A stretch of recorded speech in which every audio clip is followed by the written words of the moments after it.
Mayroon pong balita ngayon na ang UAE nga po ay kumalas na sa OPEC. Ito po ay samahan ng mga kumpanyang malalaki sa buong mundo na nagbebenta ng malawakang oil sa buong mundo. Ang tanong dito, ano ang magiging effect neto sa pangdaigdigang pagbebenta o merkado ng oil?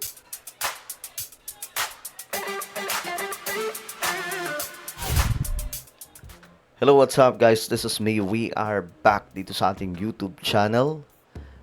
Pandaigdigang balita po tayo ngayon. Pag-uusapan po natin ang malaking impormasyon tungkol po dito sa pagkalas ng UAE sa OPEC.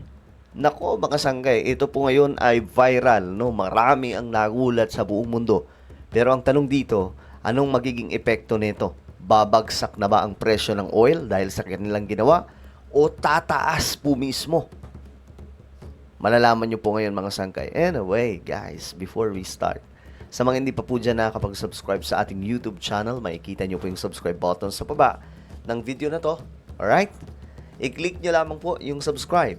Tapos i-click nyo po yung bell at i-click nyo po yung all. At syempre sa mga nanonood po sa Facebook, i-follow nyo po yung ating Facebook page. So ngayon mga sangkay, eto na, tingnan po natin ang balita tungkol dyan. Ayan po, ano ang epekto nito? Iwan na ng United Arab Emirates ang Organization of Petroleum Exporting Countries o OPEC, epektibo sa Mayo 1 ngayong taon. Ayon sa pahayag ng UAE, ang pagkalas sa OPEC ay kasunod ng masusing pagsusuri sa polisiya nito sa produksyon ng langis at ng pansariling interes ng ikauunlad ng ekonomiya nito at makatulong din sa ibang bansa na higit na nangangailangan ng langis. Okay, yun ang pinakapunto nila. Mas mapalago pa ang kanilang ekonomiya at makatulong pa sa mga bansa na mas nangangailangan ng langis. Bakit kaya, mga sangkay, yun yung kanilang sinasabi? Ang OPEC ay isang koalisyon ng mga bansang nagpo-produce at nagsusupply ng langis sa mundo upang pag-isahin ang mga polisiya ng mga oil producers at mapanatiling stable ang presyuhan sa merkado. Sila po ang nagkokontrol sa oil pricing sa buong mundo. Nabuo ang grupo noong 1960 sa pangunguna ng Saudi Arabia at mga bansang Iran, Iraq, Kuwait at Venezuela. Taong 1967 nang sumali ang UAE. Sa loob ng 59 na taon, ang UAE ang nagsilbing ika-4 sa pinakamalaking producer ng langis sa nasabing kartel. Sa isang panayam, sinabi ni UAE Energy Minister Suhail Mosru na nais din nilang tugunan ang pangangailangan ng mga bansang nakikipag-ugnayan sa kanila para sa supply ng krudo na hindi nila mapagbigyan dahil sa polisiya ng OPEC. Okay, so yun po yung nagiging problema nila. Guys, hindi po sila makagalaw. May mga bansa na gustong umangkat, kaya nga lang dahil sa OPEC, kontrolado sila. Hindi sila po pwedeng magbigay. Hindi po nila pwedeng pagbigyan. So, kaya nga po may mga eksperto ang nagsasabi na ito daw po ay makatutulong talaga, no? Sa pandaigdigan at pangmatagalang presyohan ng oil sa buong mundo. Kasi hindi na po sila kontrolado eh. Kasi doon, itong samahan ng mga oil producer, kinokontrol. Pag sinabi nila, okay, ganito yung presyo ng oil sa merkado, wala silang magawa. Okay, ganito lamang ang ilalabas natin. Wala po silang magawa. Unlike dito, sabi pa nga, kung itong pagkalas, kung mayroon pa nga pong kakalas, mas mabuti kasi kapag nangyari yun, magkakaroon ng competition. Pagandahan ng serbisyo yun sa buong mundo. Kasi ang negatibo na epekto nitong samahan nila, parang kontrolado talaga yung oil. Yung oil price, control nila. Ganun, pag sinabi nilang, okay, taasan natin. No choice yung buong mundo. Diba? Unlike kapag independent po ang lahat, may sarili silang desisyon, magkano yung presyo. Tapos yung kabila, syempre, kailangan nilang tapatan yung presyo. Kung mababa yung sa kabila, kailangan nilang babaan. Diba? Kung makita nilang mas mababa, babaan din nila kasi lilipat doon yung mga mamimili ng oil. Diba? Ganun po yun, mga sangkay. Ngayon, ito yung mga reaksyon ng mga eksperto tungkol dyan. Tingnan po natin. Pero sa pangmatagalan, posibleng bumaba naman ang presyo ng langis. Makakalaya na kasi ang UAE sa mga kota sa supply na minamandato ng OPEC. Theoretically, it should lead to lower oil prices eventually because that's the whole point of a cartel. Basically, OPEC is like De Beers for diamonds. Basically, diamonds are expensive because De Beers froth basically limits the supply of diamonds so that the price doesn't go down. Sa isang online economic briefing na pinangunahan ng Makati Business Club, naniniwala ang mga eksperto na matatapos na ang gulo sa pagitan ng Amerika at Iran. Makakaapekto daw kasi ito sa politika sa Estados Unidos at gayon din sa relasyon nito sa mga bansa kabilang na ang China.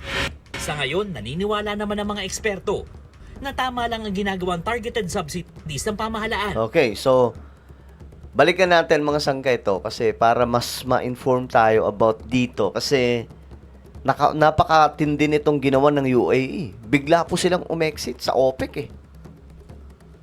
As the whole world need more energy, Ayan, oh.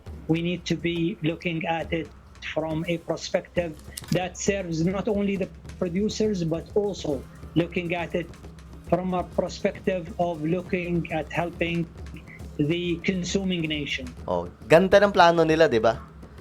As the whole world needs more energy, we need to be looking at it not only at the perspective that serves not only the producers, but also at looking at it at the perspective of helping the consuming nations. So wala po silang ibang purpose dito kundi makalaya po talaga, no? Kasi gapos po sila eh. Sa OPEC hindi po sila makagalaw eh. Ayon sa mga analyst, posibleng ang hindi pagkakaunawaan sa production quota ang isa sa dahilan ng pag-alis ng UAE dahil sa mababang quota napipigilan ang OPEC members na mag-export ng mas marami at kumita ng mas mataas. Bukod dyan, ang giyera ng US at Iran ay may malaki ring impluensya dahil ayon kay Masru, marami sa mga shipment nito ang naantala na dahil sa sigalot sa Strait of Hormuz. 80% ng liquefied natural gas exports ng UAE patungong Asia ay dumadaan sa Hormuz Strait. Ano ang epekto ng pag-alis ng UAE sa OPEC sa Asia at sa Pilipinas? Ayan, eto na.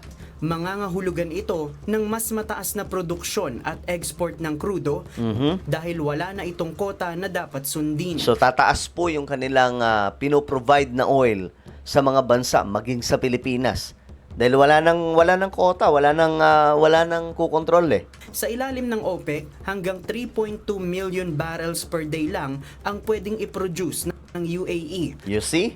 Sa pag-exit nito, posible na itong abutin ang target na 5 million barrels per day. Kita nyo na mga sangkay, ganun po kalaki ang may provide na.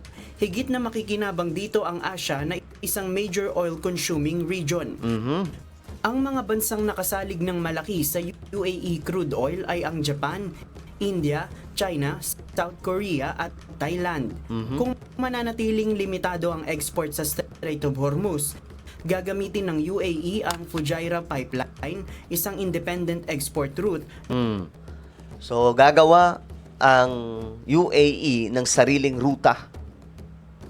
Ano na sila, mga sangkay? Malaya na sila. Pwede na sila export sa iba.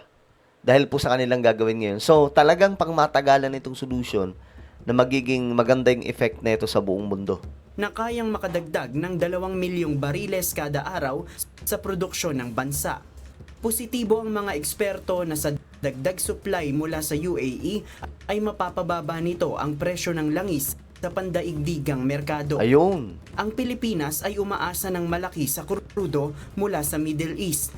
98% ng crude oil export nito ay nagmumula sa Saudi Arabia, Kuwait at sa UAE.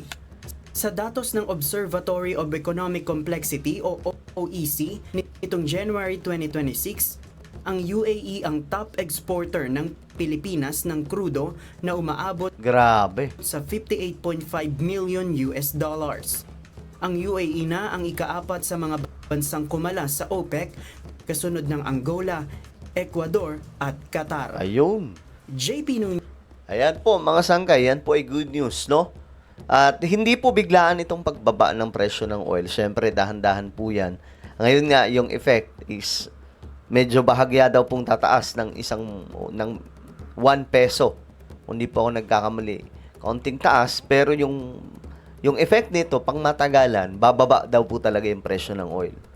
So, yan po ay magandang balita, no, sa pandaigdigan na kung saan itong oil problemado ngayon ng buong mundo dahil po sa gera. Pero itong UAE ngayon ay meron pong galaw na talaga nga namang ikinagulat ng buong mundo. Ano po ang inyong opinion tungkol dito? Comment down below. Meron tayong YouTube channel. Ito po ay Sangkay Revelation. Hanapin nyo po ito ngayon sa YouTube. Kapag nakita nyo na, i-click nyo po yung subscribe, i-click ang bell, at i-click nyo po yung all. Alright, ako na po ay magpapaalam. Mag-iingat pong lahat. God bless everyone.